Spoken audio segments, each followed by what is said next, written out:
The storms over Chroma City began like product launches, abrupt, dazzling, and suspiciously on brand. One afternoon, the sky flipped a neon magenta, and rain smelling of bubblegum splattered windscreens, while a dozen holographic billboards across the waterfront displayed "Grizzly Fizz, Taste the Punch." The coincidence was too precise for meteorological chance, but the city, forever eager for spectacle, shrugged, filmed, and uploaded. By the next morning, the novelty tasted stale. Gutters frothed pink, dogs refused to drink, and the harbor's desalination intakes clogged with syrupy foam. Only then did people understand that someone had grafted a weather system onto an advertisement and loosed both upon 8 million unsuspecting residents. I was summoned back to fieldwork the same hour the mayor declared a state of atmospheric emergency.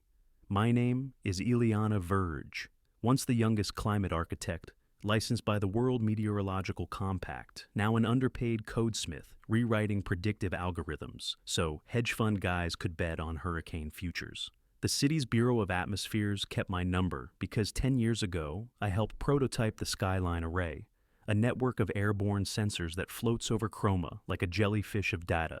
I knew its every feed, its blind spots, and, apparently, its vulnerabilities. That morning, as swirls of pink slammed against my apartment windows, Deputy Director Maya called, "We're being held hostage by our own skies, and the ransom note has your mentor's signature." Mentor? That word sent a chill deeper than the rain.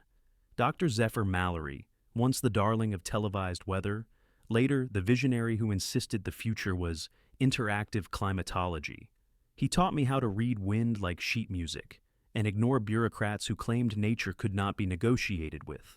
5 years ago, he disappeared after a scandal involving unlicensed ionization drones over Jakarta. I'd assumed he was dead, or at least bored in a bunker somewhere. Now he was rewriting the atmosphere above Chroma City, one billboard at a time. I met Maya at the Bureau's command deck, a ring of screens that showed the city from stratosphere to sewer. Every display bled magenta. 32 digital billboards were hacked at 14:07 yesterday, she began. Their ad scripts replaced with something else, glyphs that the array's spectrometers register as anomalous light pulses. 2 minutes later, chromatic precipitation over a 5-kilometer radius. She zoomed into one billboard frame. Where consumers expected a can of Grizzly Fizz, the pixels arranged themselves into a looping sigil, interlocking spirals and arrowheads, faintly reminiscent of meteorological isobars. "We ran the code," Maya continued, and found embedded directives that reference names. Tempestaria, Fluvion, Umbra Nimbus, folklore apparently, or spirits. I swallowed. Not folklore. Aeromancers used those names centuries ago, in the alpine weather convents. Supposedly each spirit governs a tier of the troposphere. "A children's myth," she scoffed. "Maybe. But if someone has resurrected the rituals and bound them to billboard light, well, myths don't need to be true to become dangerous software." A chime sounded. A junior analyst pointed to a new alert, a heat dome rising over the financial district. The billboard there was scheduled to unveil Scorcher energy bars at noon. The voice message arrived minutes later, broadcast simultaneously to City Hall, 4 news agencies, and the Bureau, an audio file drenched in distortion, but unmistakably Mallory's lilting tenor. "Citizens of Chroma, consider this a demonstration. Your skyline has become a cathedral of commerce. I have merely replaced its stained glass. The spirits are restless and very persuadable. Deposit 200 million credits into the Climate Reparations Fund by midnight, and I will dismiss them. Ignore me, and tomorrow's forecast becomes improvisation. Wildfire rain, vacuum winds, lightning that never finds ground. Choose wisely." I knew Mallory's moral compass ticked to peculiar moons. He believed climate was being murdered by apathy, and saw himself as midwife to a birth of awe that would scare humanity straight. Extortion, apparently, was his latest pedagogy. The Bureau shifted into triage mode. Teams dispatched drones seeded with neutralizing aerosols. City engineers diverted power from the billboard grid. But the hacks had turned each into its own battery, drawing ambient static and solar pulse. Disable one screen, and 2 others flickered alive. Someone had redesigned the digital signage system as a distributed summoning circle. Can we outcode him? Maya asked me. Maybe, if we understand the grammar of his sigils. I traced the spirals on screen. This isn't merely light, it's occult equations mapped onto color and motion. We need to see the source files, not the hacked ads, the root library. And there's one place that stores every revision ever uploaded to the skyline. AdSphere Central, she realized. But that's a private vault. Then we persuade them, or break in. Thus I found myself that evening outside a mirrored tower, whose lobby smelled of printer ink and tech bro deodorant. Officially, I carried an emergency warrant. Unofficially, I carried a pair of antique spectacles Mallory once gifted me, the lenses coated with thin spectrocrystal. He claimed they revealed the seams between weather and meaning. I never believed him, but survival encourages open minds. I slipped them on as the vault doors hissed open. Inside, rows of hollow slates displayed every ad ever approved for the skyline. A search query on the hacked ID returned thousands of nested files labeled Tempest Engine. Each file wasn't just code, it was a storyboard of symbolic weather choreography. Frame 1, blue spiral clockwise, invoke Zephyrus, west wind. Frame 2, flash of gold, invite fulmines, lightning chorus. At frame 30, a subliminal message flickered, everything is weather. I downloaded the package onto a secure tablet, heart thudding. Mallory had built a toolkit for urban-scale sorcery and hidden it in plain view, piggybacking on consumerism's gluttony for novelty. Back at the bureau, we dissected the engine. The core routine translated colors into phonetic components of an ancient dialect known among Himalayan sky chanters. Run in correct sequence on a large, luminous surface, it produced acousticless sound waves, luminous phonemes, to which certain atmospheric micro-entities responded. The Billboard grid was the choir, the city, an echo chamber. Can we build a counterspell? Maya asked. Suppression is possible, I replied, but we'd be playing Whack-a-Cyclone unless we cut his command link. We need to locate Mallory and sever his uplink to the billboards. He could be anywhere. Not quite. I enlarged a timestamp column. Every activation ping contains latency data. Cross-reference with array wind speed, we triangulate the origin within 2 kilometers. Numbers spun, resolved.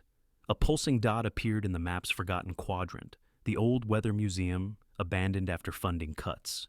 Of course, the place where Mallory once curated exhibits about cloud sculpting. He would relish the irony. Heavy rain drummed the roof of our skimmer as we flew across the glimmering tapestry of emergency lights. The pink deluge had faded, replaced by restless fog that climbed skyscrapers like ghost ivy. We landed on the museum's pad, its neon sign half lit. Atmospheric wonders. Inside, exhibits lay in darkness until our flashlights awakened their long, dormant sensors. Mechanical thunder rolled from a speaker. Plastic cumulonimbus hovered overhead. A new glow pulsed near the planetarium dome. A forest of servers hastily erected, cables snaking into a spherical projector. In its holographic heart floated Chroma City overlaid with swirling sigils. And standing beneath, manipulating mid-air sliders, was Zephyr Mallory. Hair longer, eyes brighter, lab coat embroidered with the phrase, "Sky or Vanish." He heard our footsteps and turned, smiling as though at a long-awaited guest. "Ileana, the Bureau actually sent intellect instead of brutes." "Call off your spirits," I demanded, gun drooping useless by my thigh. "Enough theatrics." "This is not theater," he spread arms. "It's a referendum. You're extorting millions." "Reparations," he corrected. "Money extracted from corporations that pillage climate stability to fill billboards with lies. I hijacked their own megaphones.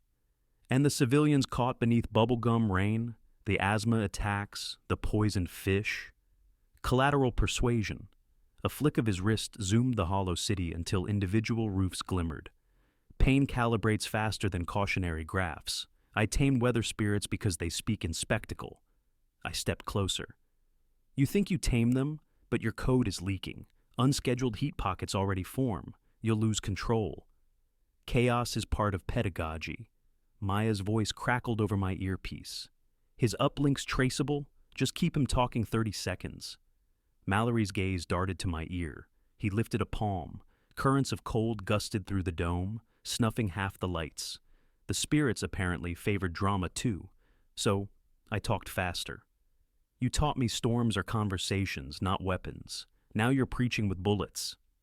You misquote me, he murmured, but something in his stance wavered. I seized it. When I wore these lenses, I tapped the spectacles. You said they show seams. Right now I see one between the man who inspired me and the extremist wearing his coat. Step back across it, Zephyr. He hesitated, but the projector behind him pulsed crimson. A new scheduled event. Across the city, 8 towers prepared to unveil Arctic fresh air conditioners at midnight. The sigil for Tempestaria swirled in the queue, ready to summon polar vortex winds into summer streets. Mallory glanced at the pattern, lips parted with almost childish awe. Beautiful, isn't it? I lunged for the nearest cable cluster, yanking. Sparks erupted. The hologram jittered. A shriek of high-pressure air burst through the dome as if reality fought back. Mallory shouted an incantation. Code spat from his wrist console in strobing amber. The fog inside the museum thickened, coalescing into humanoid outlines. Slender forms whose eyes glowed storm blue. Weather spirits given shape by desperation. "Ileana, duck!" Maya's voice crackled. I did. A bolt of compressed moisture slammed into the wall where my head had been, turning plaster to ice shards. My pulse hammered. I had not trained for fistfights with myth, but Mallory's network still depended on light. I spotted the master projector's lumen core, a crystal spinning inside gyroscopic rings. If I could scramble its emissive spectrum, the Billboard code would speak gibberish, and the spirits would lose instructions. But getting there meant crossing the emergent phantoms. I remembered something from Mallory's lectures. The spirits respect bargaining more than force. I stood, hands raised, ignoring Mallory's expletives. "Tempestaria," I addressed the nearest phantom. "Your name has been exploited. Withdraw, and I will erase it from these machines." The blue eyes flickered. The spirits were algorithms of weather, yes, but also semiotic constructs. They thrived on being invoked, promised non-invocation, and you bargain with hunger. Mallory sensed the shift. "Don't listen," he commanded them. Yet uncertainty braided his voice. The feedback loops frayed.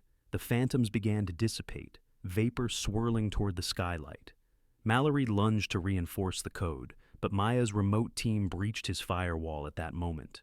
Raw strings of error cascaded across his console.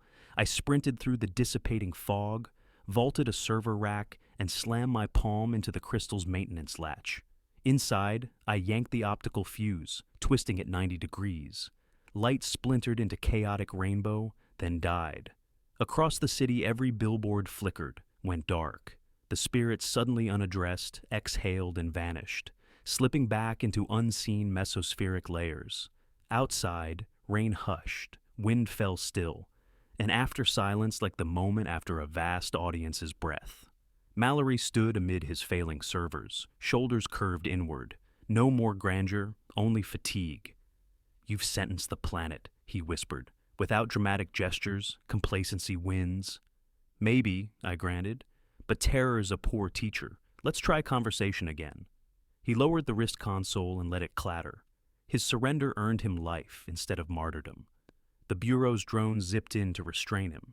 As agents escorted him past the animatronic cumulonimbus, he turned once more to me. "Finish the work properly, Ileana. Make the skyline sing truths instead of jingles. Promise me." I didn't promise.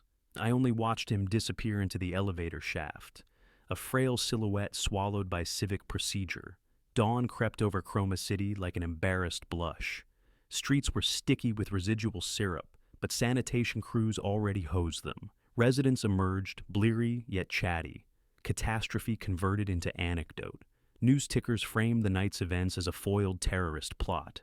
Marketing pundits debated how Billboard security needed upgrades. Beneath the clamor, an uneasy question buzzed. Were Mallory's motives monstrous or merely premature? And what did that make the rest of us?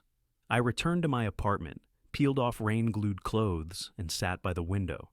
The skyline's billboards remained dark, authorities fearing latent code. In their absence, the sky looked uncluttered, almost shy, a forgotten canvas. For the first time in years, I could watch dawn's colors unmediated by slogans. Mallory's final plea echoed, "Make the skyline sing truths." I opened my terminal. Within the confiscated files, I found not only weaponized sigils, but also a dormant library labeled Alt Forecasts, Educational. Modules designed to sync with billboards and project real-time climate data in breathtaking visualizations. Carbon flux mapped as auroras. Sea level rise rendered as holographic tides lapping facades. Tools to translate abstract numbers into visceral experiences without coercive storms. His hubris had buried the library beneath layers of alarms, yet it was beautiful, and perhaps salvageable. I began to edit.